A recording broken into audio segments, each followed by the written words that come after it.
Oh, la vive, c'est Nicolas Villas. Ça va ou quoi? Bon, on se retrouve sur 11 mondial. Et en plus, 11 mondial, ça arrive avec Portugal. T'as vu ou pas?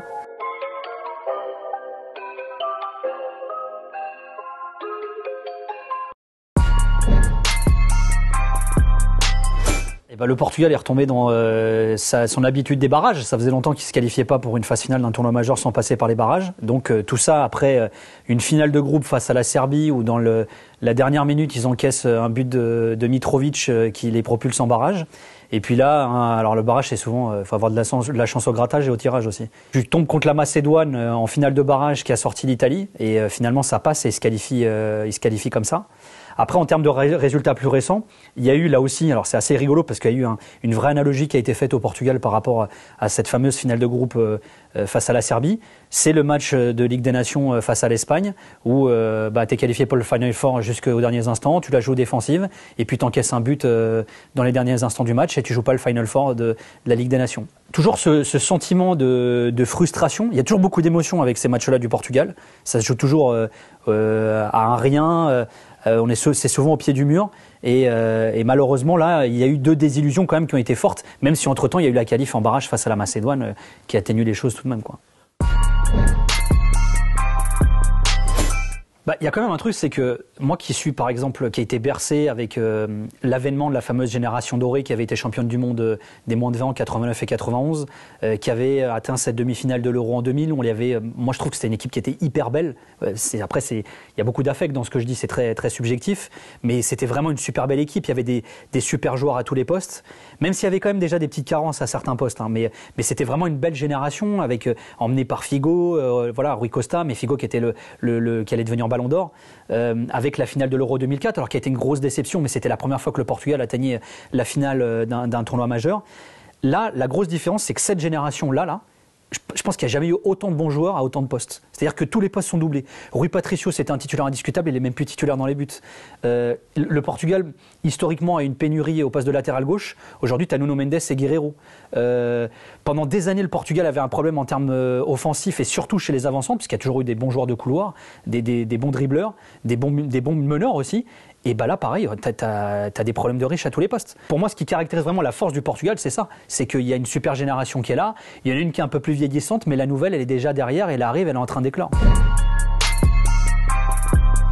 Alors les faiblesses, certains diront que c'est Fernando Santos le sélectionneur parce qu'il a un certain conservatisme finalement dans ses choix. Et alors c'est le grand paradoxe, c'est que Fernando Santos a baptisé entre guillemets énormément de joueurs en équipe nationale, mais c'est vrai qu'en termes de jeu, ça reste quand même très conservateur. Voilà, il lance beaucoup de jeunes joueurs, c'est vrai, mais en termes de style de jeu, c'est pas toujours ça. Il y a eu franchement un moment où c'était mieux, notamment quand il remporte la Ligue des Nations, la première édition de la Ligue des Nations en 2019. Tu sentais qu'en termes de jeu, il y avait un vrai souffle nouveau, il y avait une façon de jouer qui était différente, qui était plaisante. C'était moins pragmatique que ce qu'on avait vu pendant l'Euro en 2016, où finalement il avait eu raison parce qu'il avait gagné. Le problème, c'est qu'aujourd'hui, tu as une forme de pragmatisme sans la victoire au bout. Donc tu peux pas lui donner raison. Et puis après, il y a une grosse interrogation aujourd'hui en équipe du Portugal aussi, c'est Cristiano Ronaldo. Puisque l'une des forces du Portugal, c'est Cristiano Ronaldo, qui a jamais été aussi influent en termes statistiques en équipe nationale que sur les dernières années.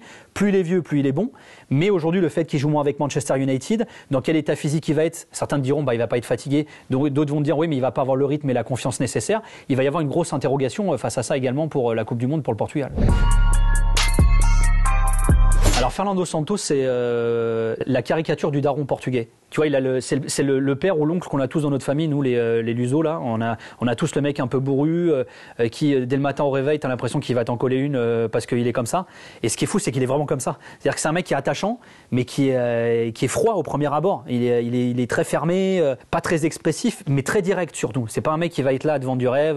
Il a envie de te dire un truc, il va te le dire. Après, il a un parcours atypique. Santos, il a fait une carrière de joueur honorable. Il a joué en Liga portugaise. Il est diplômé en ingénierie électro. Attends, c'est quoi déjà? Il est ingénieur électromécanique, je crois, un truc comme ça. Enfin, tu vois, il a fait des études à côté parce qu'il savait que le foot lui suffirait pas à vivre. Et puis, finalement, il a fait une très belle carrière d'entraîneur. Il a entraîné les 3 gros clubs au Portugal, Sporting, Benfica et Porto. Il a fait une longue carrière de sélectionneur avec la Grèce et puis avec le Portugal. Il est là depuis maintenant un long moment. Et c'est le premier, c'est à jamais le premier. Voilà. C'est le premier qui a gagné un titre avec le Portugal. Il a gagné l'Euro 2016. Et il y a un truc dont tout le monde se fout en France, mais qui a une vraie importance au Portugal, c'est qu'il a gagné la Ligue Ligue des Nations.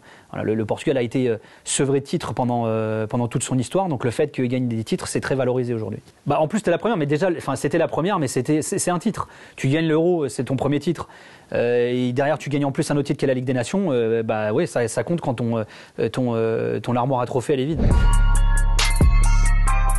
Je pense que c'est évident, la star c'est Cristiano Ronaldo. Même si tu as derrière ça des joueurs qui se dégagent. Alors Bernardo Silva est un vrai leader technique, par exemple à Manchester City. C'est un joueur sur lequel beaucoup s'appuient. Et beaucoup en attendent même plus tant il est performant, et tant c'est un joueur qui est talentueux, Bernardo Silva. Et tu as aussi, alors derrière, tu as deux joueurs qui sont très importants, qui sont de deux générations différentes. C'est Pep, en défense, alors qui est très vieillissant lui aussi, qui en plus a une blessure. Il y a pas mal d'interrogations aussi sur sa forme physique ces derniers temps. Et l'autre surtout, c'est Ruben Dias. Ruben Dias, il s'inscrit vraiment comme étant très certainement le capitaine de la sélection de demain. C'est clairement l'un des tauliers de cette équipe. Donc il y a quand même aujourd'hui, quand tu regardes, il y a des stars à tous les postes dans cette équipe du Portugal. Même au milieu de terrain, tu vois un mec comme Vitinha qui est en train d'exploser au PSG. Il n'est pas titulaire en équipe nationale. Tu as vraiment des problèmes de riches à tous les postes aujourd'hui. Alors, il y a un truc quand même qui est en train de changer avec Ronaldo, c'est que Ronaldo, c'est Cristiano Ronaldo, donc, et ses ballons d'or et son statut, et c'est lui finalement qui aura mené aussi le Portugal à son premier titre majeur à l'Euro 2016.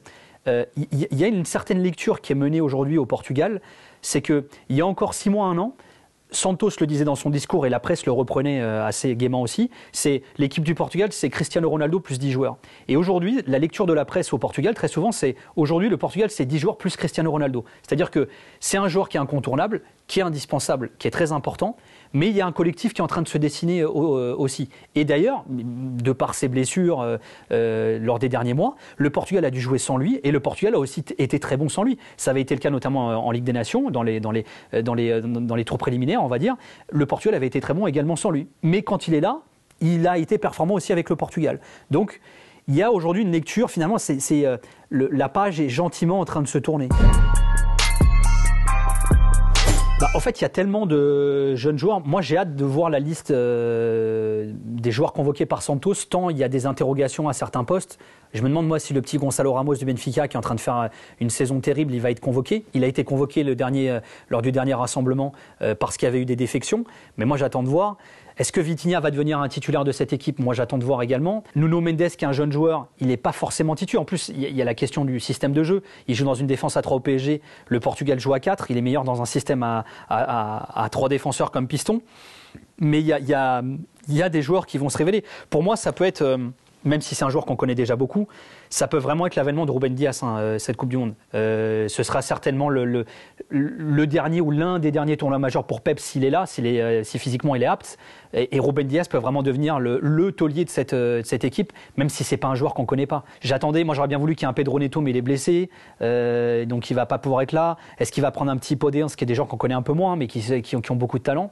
À voir. Et si, il y a aussi un joueur, il y a une grosse hype au Portugal ces derniers temps sur un jeune défenseur qui a 18 ans, c'est António Silva, qui est le jeune défenseur du Benfica et qui est en train de faire à 18 ans, il y a une campagne médiatique pour qu'il soit convoqué pour la Coupe du Monde parce qu'il y a une carence au poste de défenseur central, et peut-être que lui sera aussi l'une des surprises de Santos et du Portugal à la Coupe du Monde.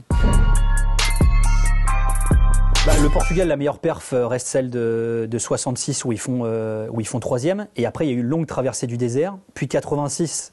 C'est le Naïsna portugais, c'est le fameux cas Saltillo où les joueurs se mettent en grève pour des histoires de primes. Ils gagnent le premier match et finalement ils se font sortir dès le premier tour. Derrière, des joueurs sont suspendus, etc.